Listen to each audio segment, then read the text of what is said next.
Hello. Yep, that's better. Warren, do you want to test your audio? This is just a test to see if the microphone is working. Yeah, gotcha.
Good afternoon, everybody.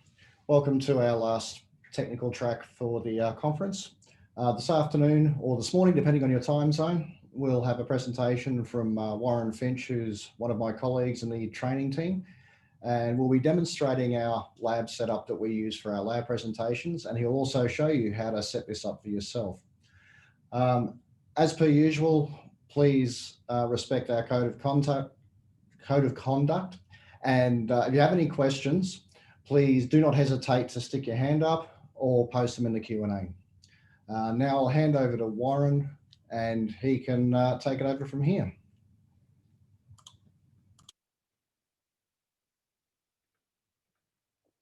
Just got a slight issue of not being able to share my screen.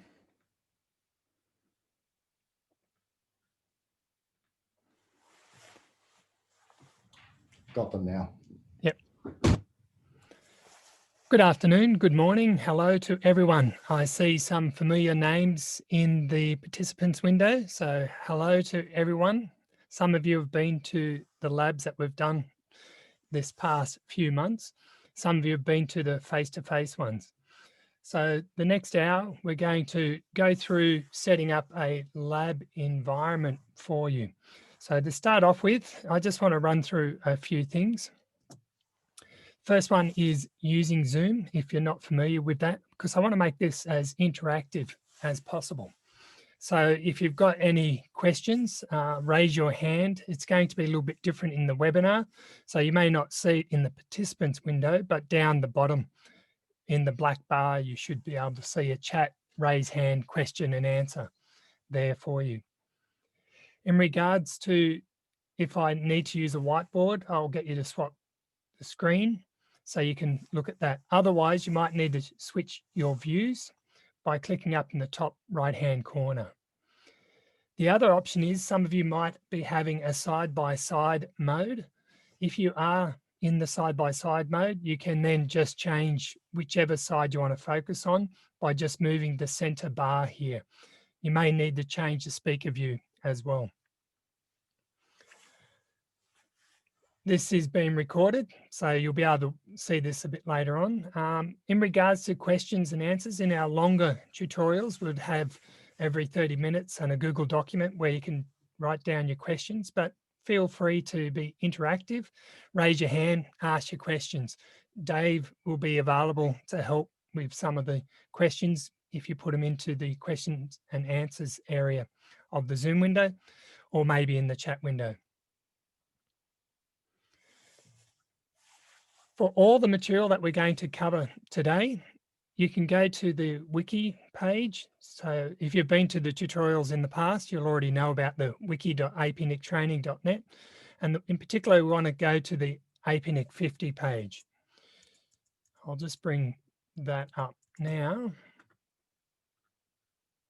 So if you go to this page here, you should see that you've got the September home lab setup tutorial.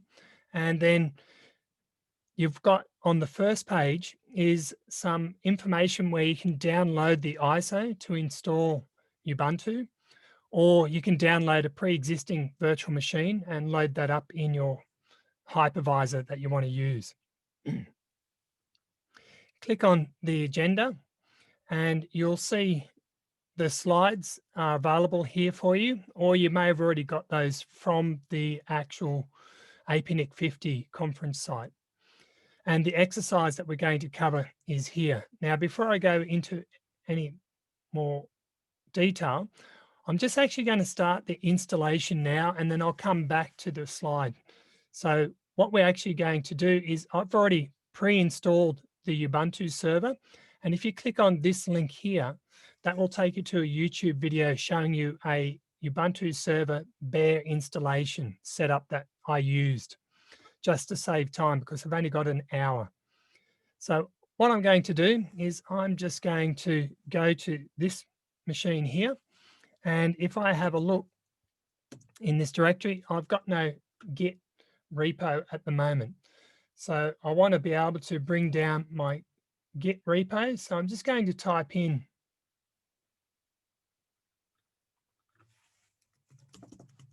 git clone, and I want to clone this repo here. So I can go to the code, click on the link, and then just paste it into my window here. And that will then create a copy of the repo. Now, Dave will put that into the Zoom window, but it's also a slide a bit later on in the documentation that I've got there. Now, the reason why I want to start this now is it's going to take a little while for it to finish the installation. So I just want to make sure we do have enough time to finish that. So once I've done that, what I can do is I need to turn all the scripts I've copied down into executable. And I've got this 2-line commands that will do that. So I'm just going to put those in here, and that's now created it. So what it's done, it's created this Ubuntu directory for me. So I'm just going to change into that directory, and inside here, you've got your different information: unattend, install, remove packages, and workshops.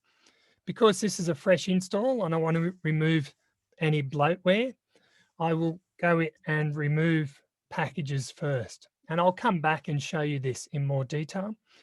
But I want to run the remove package. Anything in green has been executable, has been set to executable. So I'm just going to start that, and I'll come back and modify or show you that in more detail.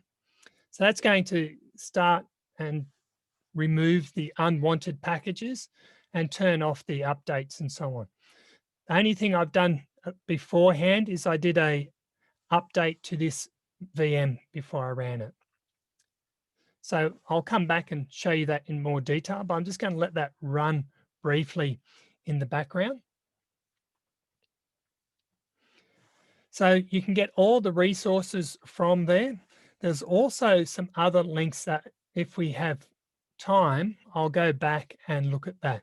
But these resources are to help with building out your lab or to look at other free labs that are available for you. Now that's now finished, that installation. So it's gone off and done a few things that I needed to do. And the first thing I want to do now is to go into my workshops. And in the workshops folder are some existing scripts that we've been using for the current workshop series that we've been running in the past 3 months. One we're going to focus on is RPKI. The reason for that there's a combination of LXC containers and network simulation.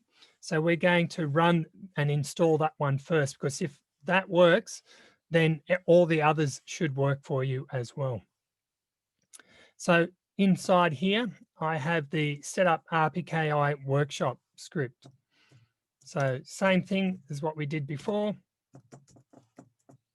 RPKI workshop script, and that's going to go off and run in the background. Now I do have some command line variables I could pass to this, like the username and password, and that will be automatically assigned to the containers when you create them, or I can leave that off and it will ask you for the username and password. So I'm just going to let that run in the background there. That's going to take quite a while.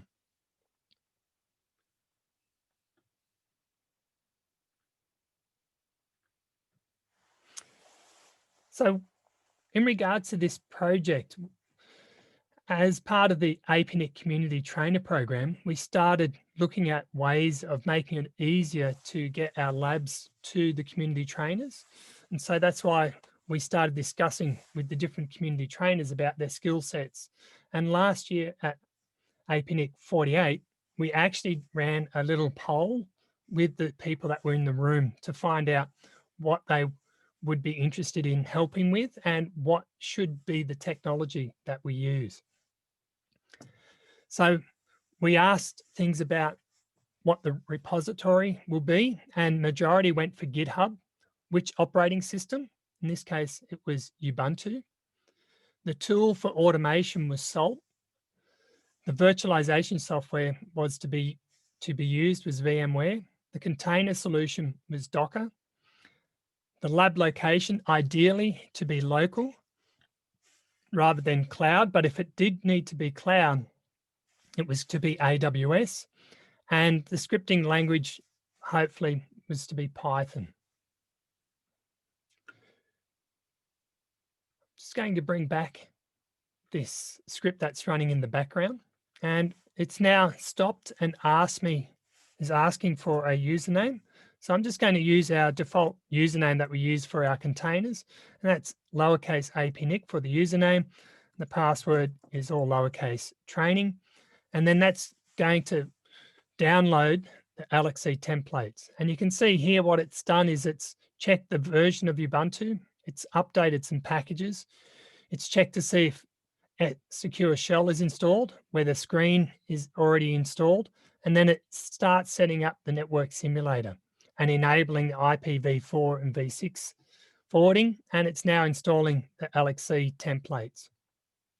So I'll just let that run in the background.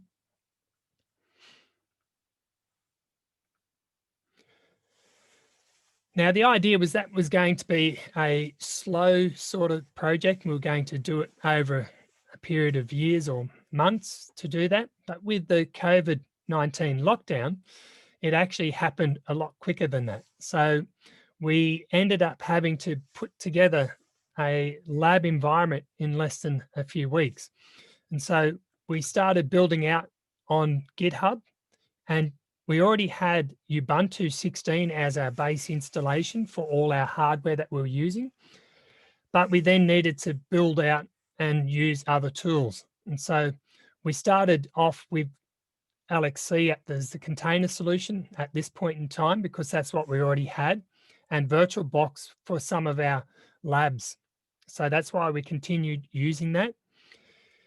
The lab location, we needed it to be local, but give remote access to people. So that's changed a little bit.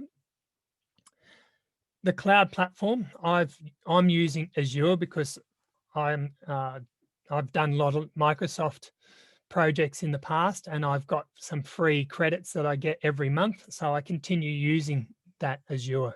And I'm currently running the script on an Azure Linux server at the moment.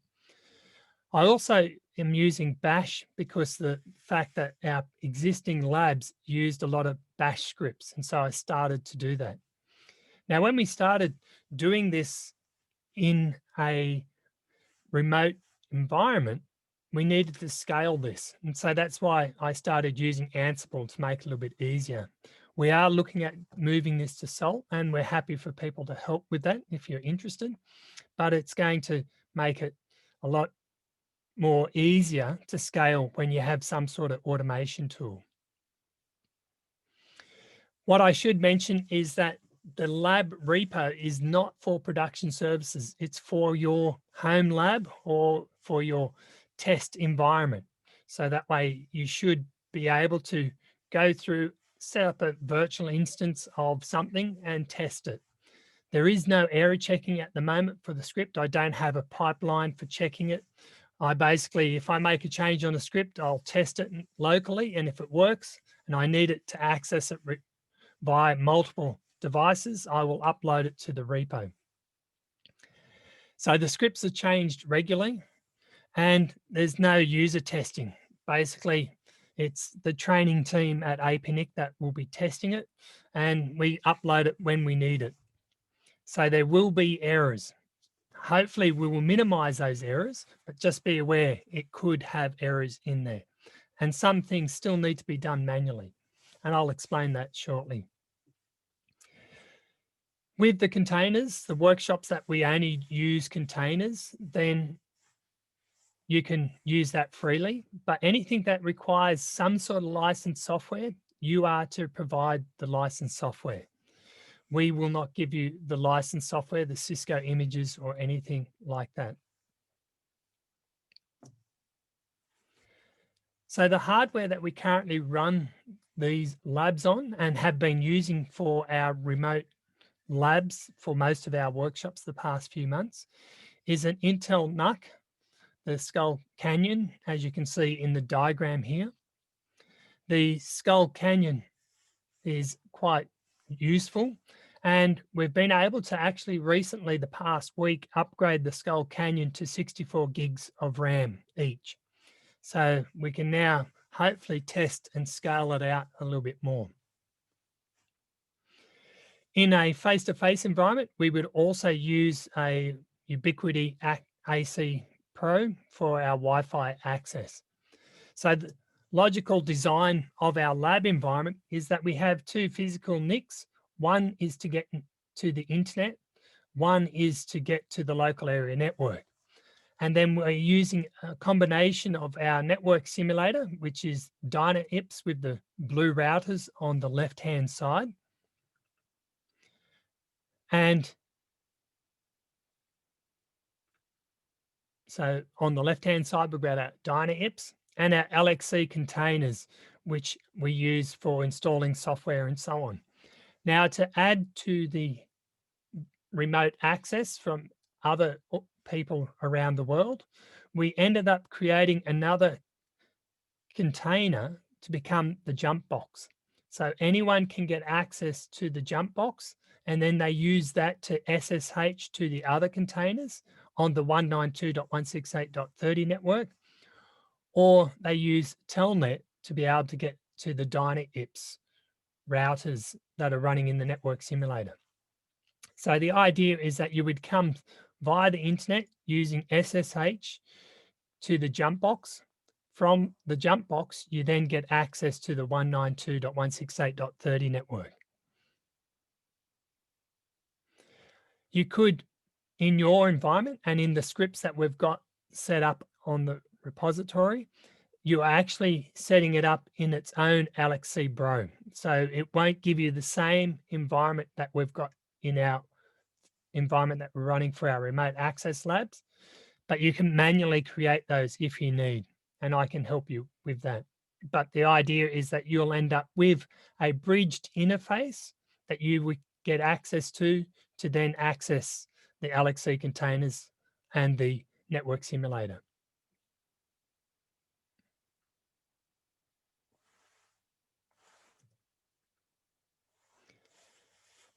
So the steps to set up the lab really is to install the Ubuntu image, whether it's going to be the desktop or the server. We tend to use the server because it minimizes the footprint.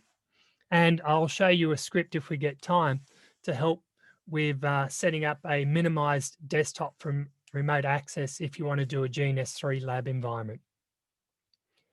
We also have the repo that you need to download. And I showed you briefly how to do that, but I'll go in more detail shortly.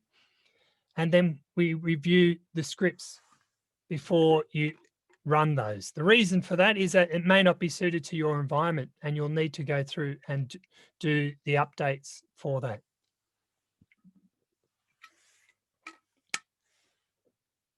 So at a minimum, I would suggest that you run the remove packages.sh to remove any bloatware that you don't need. And then if you want a GUI environment, you could do this install packages.sh. So that's aimed at if you've got a desktop environment, and that will build out an environment with GNS3 for you. We tend to not use that at all. I only started creating that, haven't really used it at this point. We tend to go straight to the workshop scripts and run those.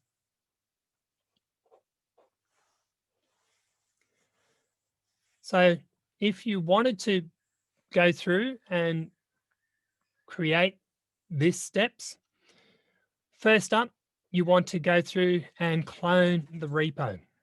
Once you've cloned the repo, you set the scripts to executor mode. And then I also execute some of the other scripts that we end up copying down to the local machine as well. So that way it just saves time a bit later on. And you can see in the diagram here, if you've already got the existing Ubuntu repo there, I remove it first using the rm-r command, and then I just clone it again, modify the scripts to executable mode, and then I can go into the appropriate area to get access to those. Are there any questions at this point? Looks like this. So any additional dependencies on lower versions of Ubuntu? Are you referring to 16.04 or 14.04? So we did start to look at using 16.04, but we canned that within a few days. We wanted to make sure that we're running on a version of Ubuntu first, and I'll show you in the script that we've got to do. So yes, you could possibly, but as I showed you, it checks what version of Ubuntu you're running, and if it's not in that list, it won't run. So you can test the script to see if it works, but I haven't done it. When I first started creating the scripts, it did run on 16, but I don't think it works that well on there anymore. So I'll show you that now. So what I'm going to do is just bring over another screen. So that's still running in the background.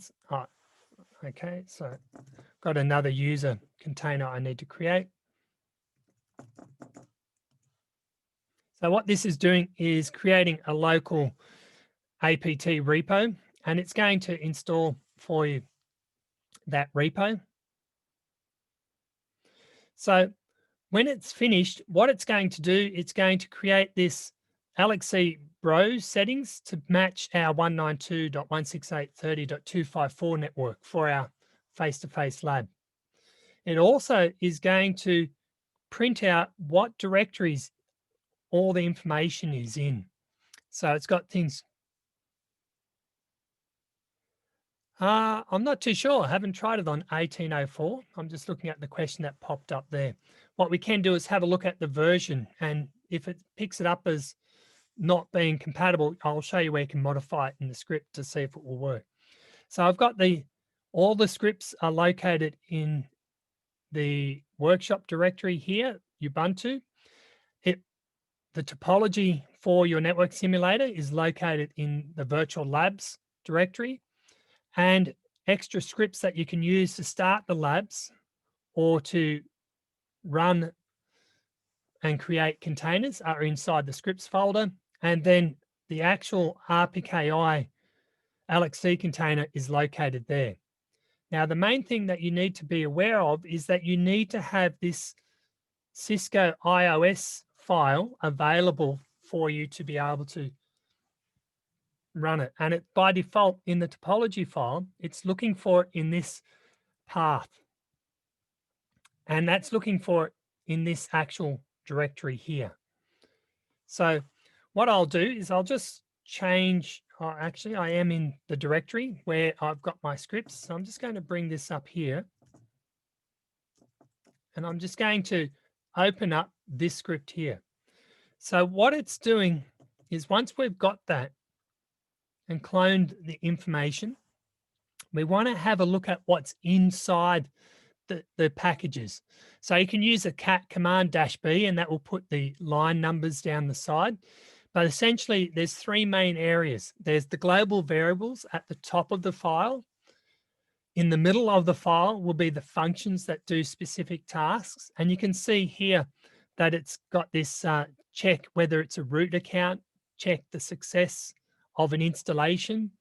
And then it's got at the very bottom of the file, the actual tasks that you want to run. And you can put a hash in front of those to comment or uncomment those to run those. So to show you in the script that we just ran to install the RPKI directory, what I've got is the current directory is being saved. I'm creating a variable for the workshop DynaIPS directory, the script directory, and the images directory for the Cisco iOS directory. And if you want to set up LXC web panel, and then the name of the log file is there.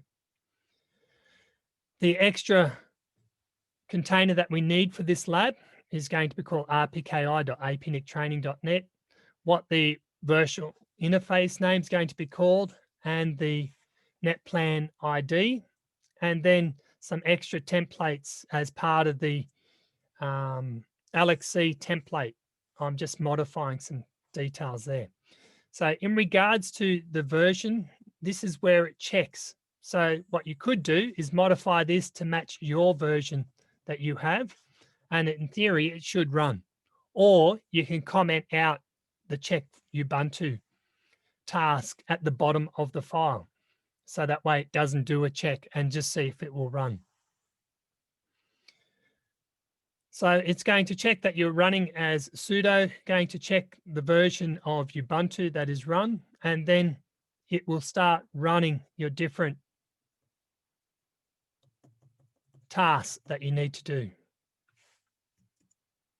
So it's not in any particular order that I've got here. So I'll just scroll down to the very bottom of the page and just look at the logic of what we're doing. So the logic here is that we're going to check that you're running a sudo, check the version of Ubuntu. It's then going to do a sudo apt-get update to make sure you're running the latest version of the software. Then it's doing a task of making sure that you've got Secure Shell installed and you have the application called Screen installed. Then it installs the network simulators, DynaIPS and DynaGen, enable forwarding, install LXC, create the LXC templates, set up the RPKI container, the APT container, set up my LXC network, update DNS resolvers if needed, copy some scripts over, does some changes to DynaIPS, and then it will display a message. So in theory, you shouldn't need to change this apart from if you don't want it to check the version of Ubuntu and see if the script will run on your installation. So you can go ahead and do that now if you would like. So any questions at all? I might review a couple of the questions we've had on Q&A. Yes. There was a question about moving to EVE-NG. The answer to that is we are currently working on rebuilding all of our labs into EVE-NG, and once we've got some something positive to return to the community on that, we'll let you know. Can I just pipe in with that? If we are looking at running 1804, currently EVE-NG Professional only supports 1804 unless someone knows how to get it, the community editions run on 1804. I'd be very interested to hear how to do that. But yeah, the community edition, which is the free edition of EVE-NG, only runs on 1604. But that being said, if we build our labs in the Pro version, we should be able to export them out as an EVE-NG JSON, and you should be able to import them into Community. We're still yet to try that, but we'll let you know if once we. Yeah, but I'm not going to build the scripts for it. You're not. Do we have other labs? Yes, we have V6 labs, we have IPsec labs, we have DNS labs. They're all in the workshops folder in the GitHub repo. So if you have a look in there, that gives you an indication of what we've got there. So you can see what's on the screen at the moment. Yeah. Once it updates. Questions about why we're using Dynamips, which we've already covered off. I think that's about it. Yeah. Okay. So is there a screen refresh issue, is there? Yeah, it's about 15 seconds behind you. Okay. There's no labs on network automation at the moment. We're in the process of getting some created. But that said, if you go to the wiki page,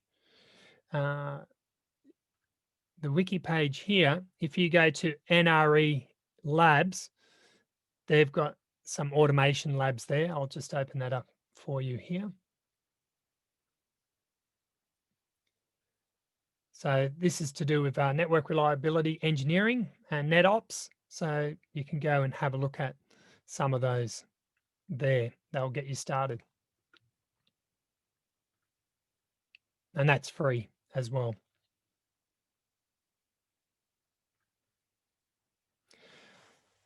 So in regards to the remove packages,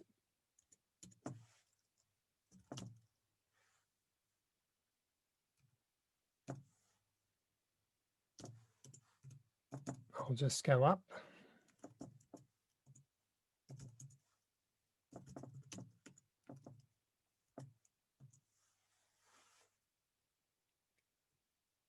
When we look at remove packages, it's actually going to use a text file to then remove packages.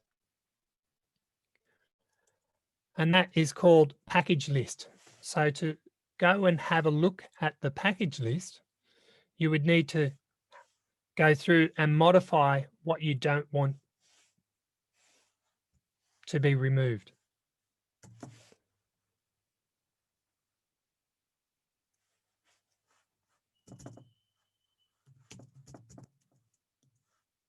So in the package list, we've got things like account plugin, Facebook, Flickr, Jabber, Salute, Yahoo, Twitter, Windows Live, and a lot of games that GNOME might have installed, LibreOffice. So the idea is that if you do install a Ubuntu desktop, there's certain things in our lab environment that you may not need. And so that's why I've put this in for that, to remove some of that. But I also run it even on a server environment that may not have a GUI at this point, just in case.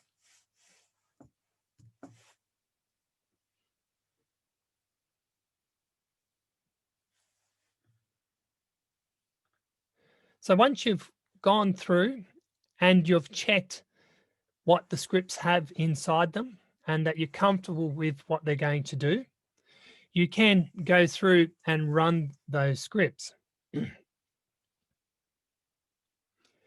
When you run the scripts, as you saw the example I did in before we started, what it's going to do, it's going to create a log file in the current directory.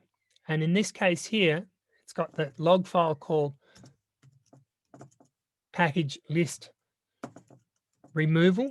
And if I do a cat, it gives a more detailed output of what's actually happening in the background. The reason I did it that way is that I didn't want it to inundate the user who is a novice, may not know what's happening, with information that may not be relevant. So I've got all the relevant information going into a log at a later date. And you can use the tail command when you run the scripts to do that. So if we go have a look at the workshops directory again for RPKI, there's an install log here. So I can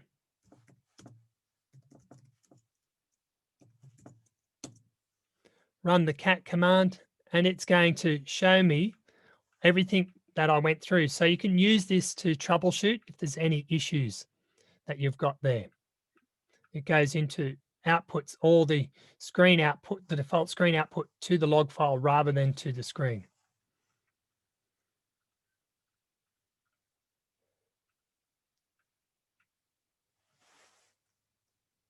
So where we're at the moment is that now we've got that,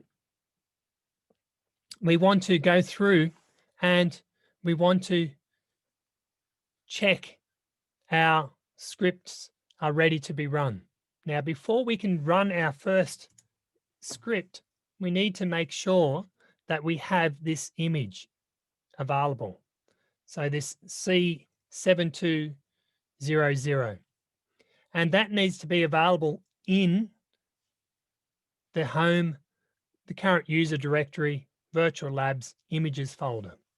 So to do that, I'm just going to change out of here and I'm going to just show you that I've got it inside the downloads directory. I've already got the image available for me. So I'm going to use the copy command to copy that image, and I'm going to put it inside the virtual labs images folder.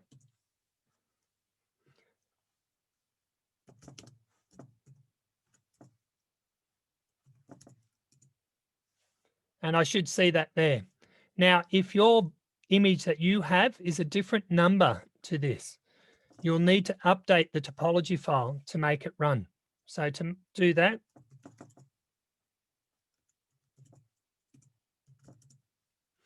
you've got inside the Virtual Labs RPKI folder, this topology file here.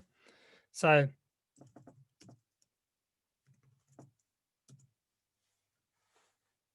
and this is where you would need to update it.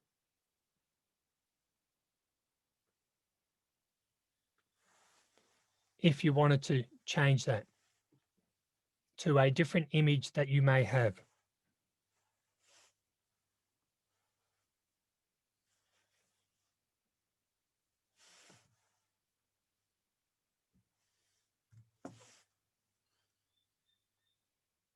Now, you can manually start this and it will run fine. So if you wanted to start it manually, you would have to go through and start DynaIPS, start the topology, create another terminal session, and then start the LXC containers. So what I have done is I've created a script that will help with that. So you don't need to do it yourself. So if you go to the documents directory, and inside there is the scripts directory, and you should see some useful scripts for you.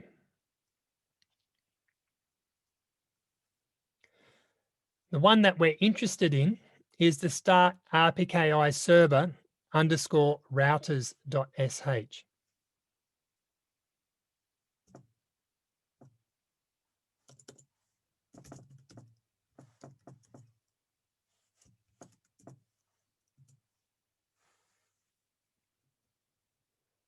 So what this is going to do, it's going to start the RPKI container. It's then going to go into the RPKI container and hopefully start the Routinator. And I just realized I haven't installed the Routinator at this point, so we may have to do that first. And then we're going to go into the Virtual Labs RPKI directory. We're going to start the DynaIPS session. Then we're going to sleep for 1 second and we're going to start screen to make sure that we can then exit out of the session and run Dynagen again and exit out. So that way it all happens in the one location to make it easier. Once it's done that, you can then have a tap interface to allow you to communicate with those. So that's the manual steps that you would have to do.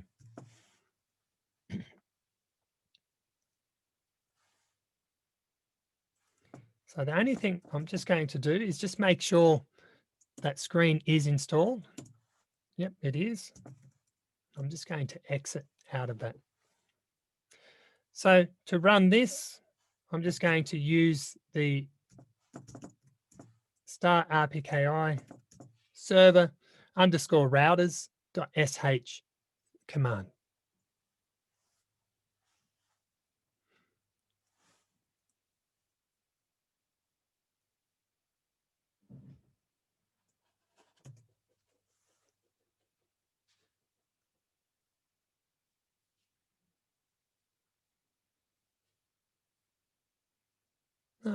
Looks like something went wrong.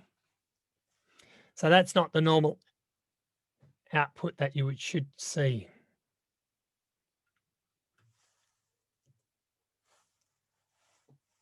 So this is the first time I've tested it on Azure. So that could, as I said, way back in my disclaimer, the user testing, I've tested it on a NUC and it worked well, or on a VM and it worked well, but in Azure, it looks like it's going to cause some issues. So I'll have to check why that's the case on that. So as a backup, let's go in here.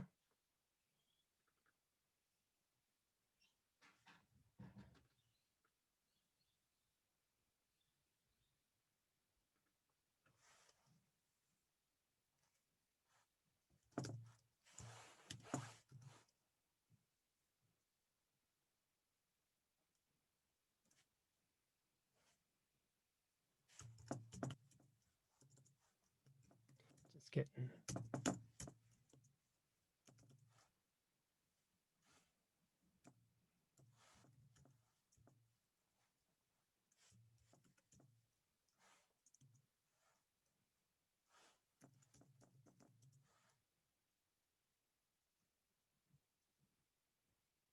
So that's what was supposed to happen. Can you embiggen that window for me? No, I can't. Ah, damn. I've got a question here from Mitesh. He's got his hand up. Yep. Go ahead, Mitesh. Unmute, please.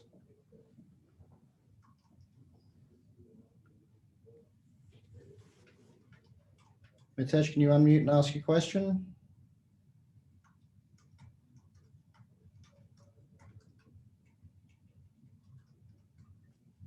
No.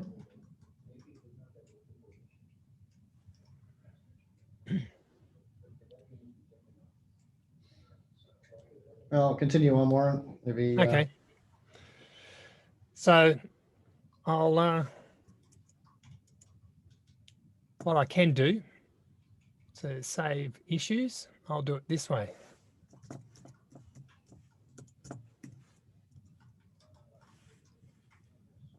So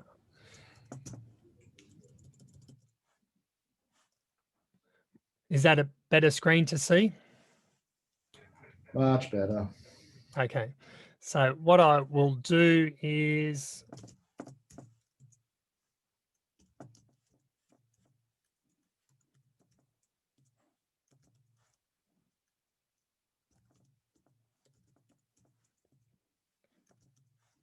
I'll run the script from here because it should be the latest one.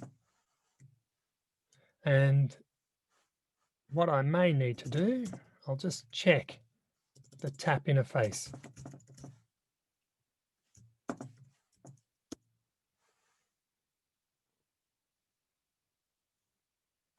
So the bridge name, I need to change for that because currently it's looking for BR0. And so that's going to be incorrect.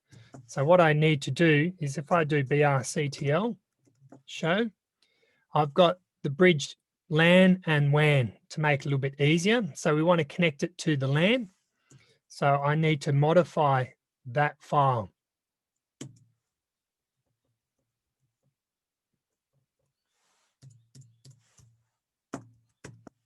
To make sure it's going to point to the right bridge, otherwise the interfaces won't come up.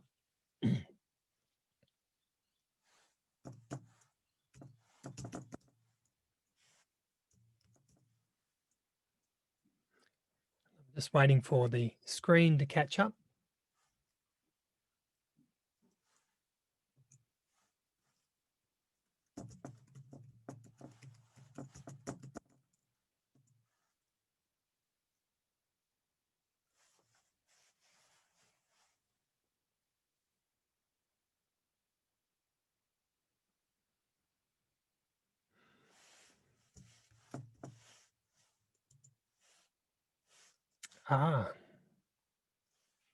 It didn't run screen for me first. So this isn't the updated script.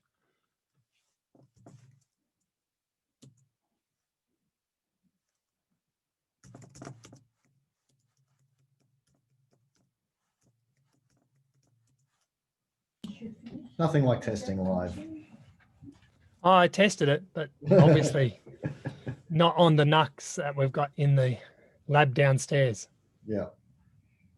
So let's go through and do this again. So what I'm just going to do, sudo rm-r.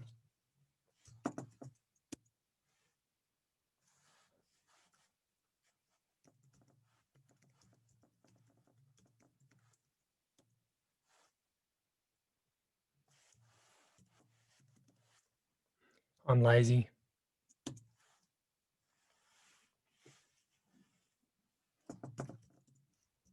So that should get me the latest version of the scripts.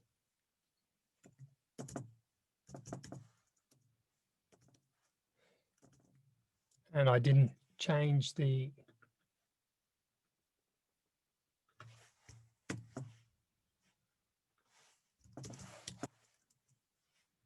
executable.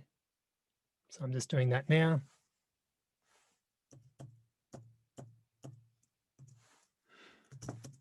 That's better.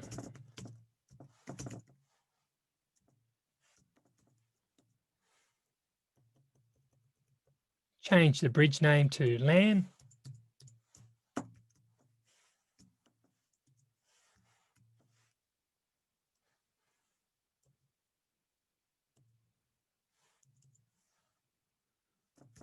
I'm just going to double check that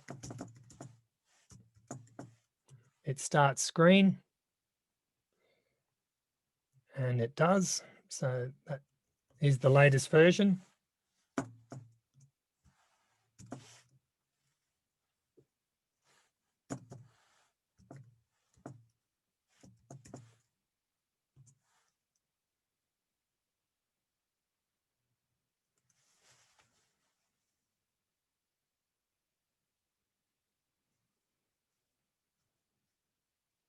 So what it's doing is bringing up those tap interfaces, and it's now going to create a connection to your routers. So that way your RPKI container can communicate with the routers, and it shows you the bridge interface there. So just to show you what it's actually done, I've now got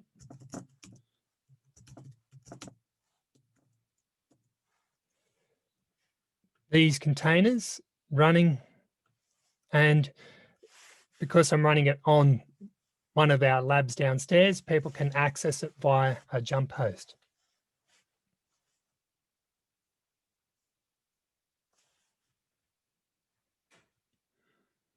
But you can see here that we now have the RPKI container running. And we should also, if I do a screen-ls, I can see I've got a Dynagen session running, and I can connect to that Dynagen session using the -r. And inside here are all our routers that are running.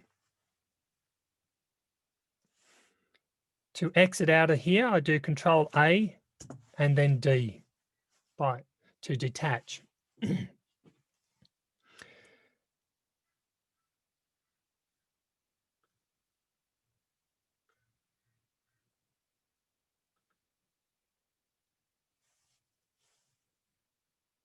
To test connectivity to the router, I can use the telnet command 192.168.30.254 and the port number that you want to connect to. And in theory, it should be 2013 for the first one.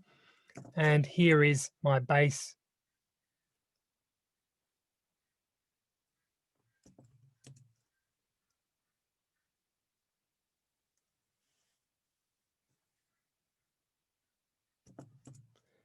Installation. I thought I said no.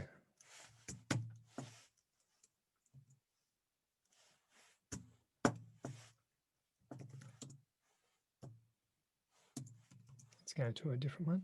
NO.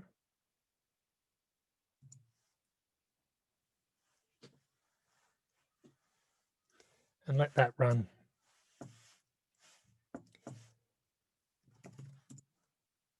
To get access to the container that is running, the RPKI container, whatever username you set it to, and it's 192.168.30.240,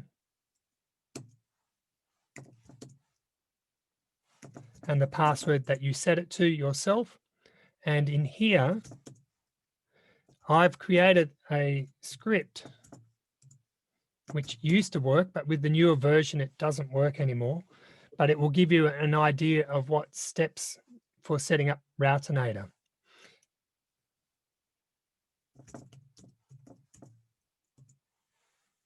So you do an update, install the base tools that you need, make sure your system's running the latest version, run the curl command. This is where it tends to break, is around this spot here. But there's the tasks that you need to be able to do that. Any questions about what we've covered so far? Nothing new that I can see. So what I've covered so far. I've got a question here. Do we need to recalculate and modify idle PC? You should do that. I'm not taking that into account because we're running it on we're testing it on the same equipment that we're getting the information from. But it is a fresh install, so it's probably a good idea.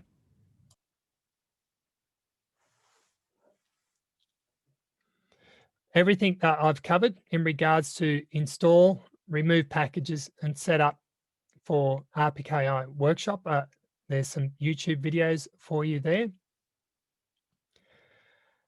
In regards to some more advanced scripts that you may be interested in running, if I go back to here,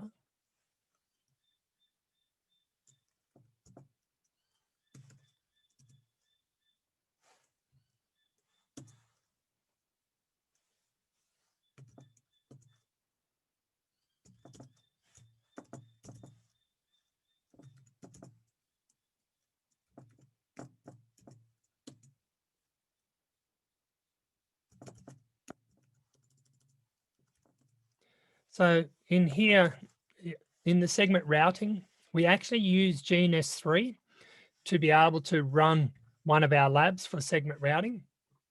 And so we also have VirtualBox. If you wanted to have a graphical user interface and have GNS3 and VirtualBox running, this is the script that you would run.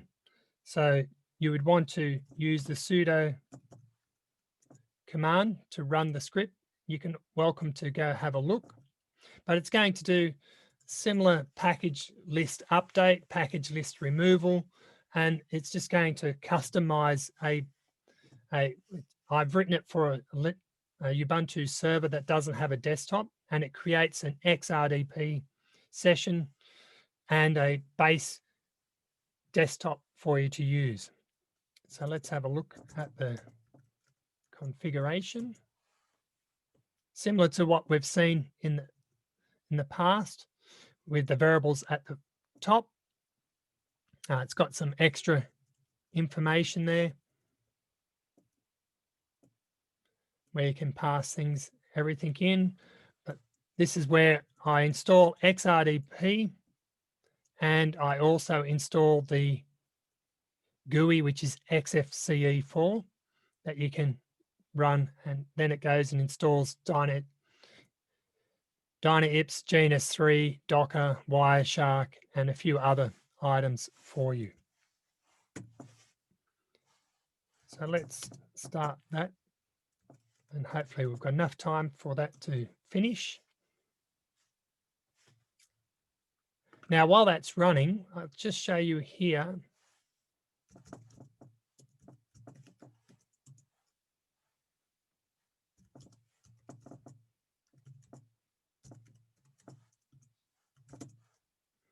See the install log. So it will pipe the output or the extra output into the install log and run in the background for us. So we've learnt how to download the scripts, how to check the scripts or open them up and make sure they suit your environment. We've run a script to get RPKI. We've looked at how to start the lab. Now, to stop the lab, I haven't written anything to do that, so, or at least not in the environment here. So to stop the lab on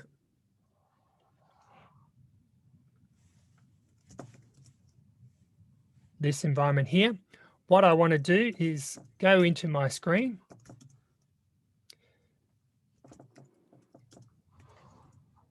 and stop all the running routers using the Dyna-Ips command of stop all. And then I just type in exit to exit out of the Dynagen, and then I type exit to exit out of the screen. I've got a quick question, Warren, regarding the GNS3 setup. Yep. Have we tested iOS XE, iOS XR, and Juniper? In that environment, I've got Juniper running, XE and XR, yes. There you go. Thank you. Continue on. Wait one. I'll just see. Actually, I'm not connected to the right network to be able to get to it to demonstrate that. But wait up.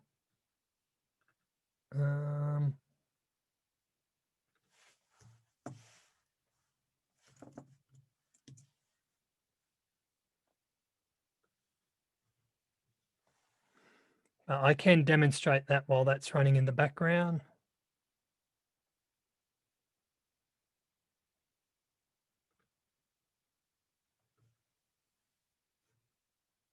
Just going to move that over here.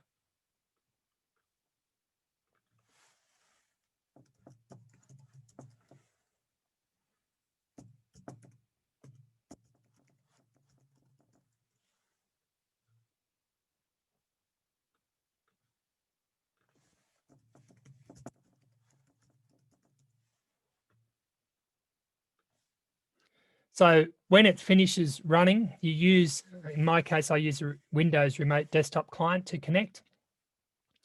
And if you go to the applications, you'll see under Internet, GNS3 is set up. Under accessories, you'll have VirtualBox set up. So if we look at GNS3, we run our segment routing lab.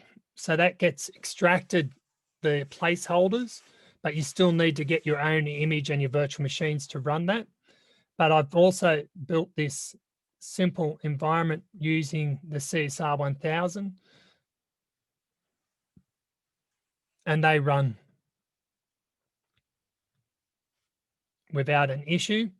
And if I go and have a look at my environments, I haven't finished bringing in the Juniper one. But in theory, as long as you've got your GNS3 file, you should be able to bring it in.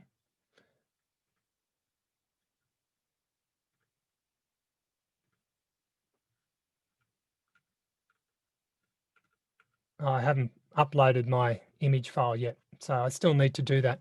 But you can do that. You just need to add your environment there.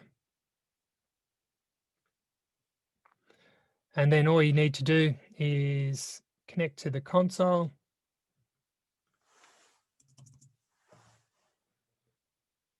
Wait for it to finish booting. I'll come back to that.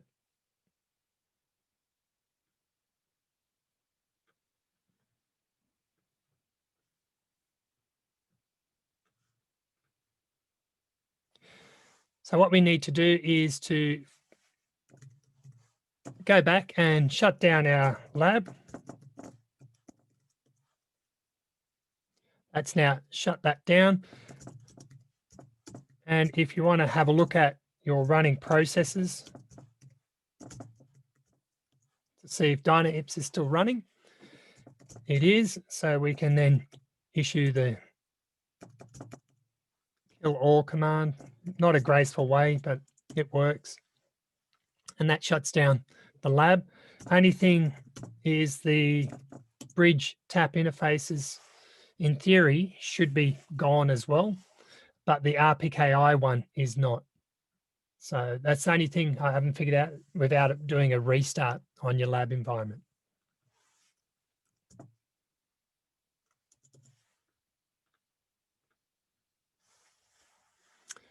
So I said the lab setup has been tested on Azure, but I've just found out the tap interfaces have a bit of an issue, so I'll need to check that script. But manually running it, it works well. We also have some Ansible scripts that will do some of these tasks as well. And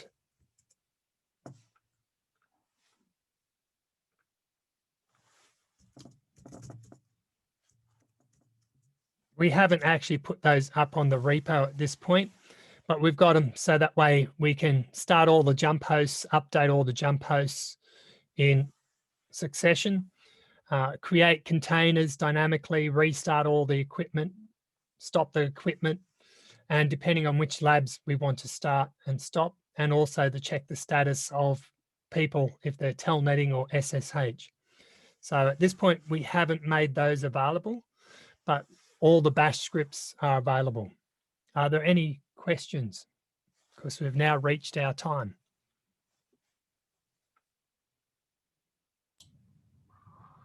Chihu also made a comment in chat. It's also worth noting we also have cloud-based online virtual labs on academy.apnic.net as an alternate way for structured lab exercise based on your needs, and they're free. That is going to be my next point. I've actually got a link on the wiki page that is to do with the virtual lab. So if you go to the wiki page, at the very top of the other resources is the Academy hands-on labs. And the best thing is that the sandbox environment, you can modify and create your own. You get 6 routers there, but all of the labs will allow you to just modify what's there. So you can create your own environment. You won't have internet connectivity for most of the labs, but if you want to experiment with routing and so on, you could go through and do that. And there is a segment routing version there for you. So yes, that's available. If you want a more complex environment, I would suggest that you go to the Cisco COM. The disadvantage of that is it's all Cisco based. But if you go to the DevNet and you go to sandboxes and scroll down, and you've got this Cisco Modeling Labs Enterprise, and you can have up to 20 various Cisco devices in a network, and it's free. You just need to schedule the lab to be able to do that, and you just build it out, and you can export your lab once it's built, the topology that is, so that way when you come back, you can import it again and have it set up again. So there's those resources that are free. There's some Juniper workbook there that you can get access to. If you've got Cisco's Viral, There's some labs there that you can, or topologies that you can get access to, and some other tools that are freely available. Any other questions? I can't see anything further here, Warren. Now, just to show that I wasn't lying, here is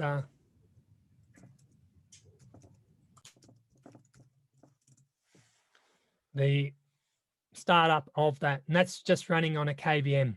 So that will be the only thing I haven't added to that script, is that you would need to install the KVM or Kuma to be able to allow for this to run if you use a QCOW image. Whereas if you're using a virtual box image, it does have that. You just need to import the virtual box. So if we have a look here, you just need to import your virtual box image that you want and then link it to your GNS3. I think that's it. I'm available via email if you want to contact me, but hopefully you find it informative. If you find any issues, just let me know. I'll see what I can do if I've got the time. Excellent. Thank you very much, Warren. Don't forget, as you leave this, there should be a quick poll that will pop up. Please put a rating in there. Let us know what you thought of the content. And as Warren said, you can always reach out to Warren directly on email, or if you have any more specific training related questions, you can also hit the community trainers mailing list. So thanks a lot, everybody. This is our last tech track. So we hope you've all enjoyed it and enjoy the rest of the conference. Bye, everyone.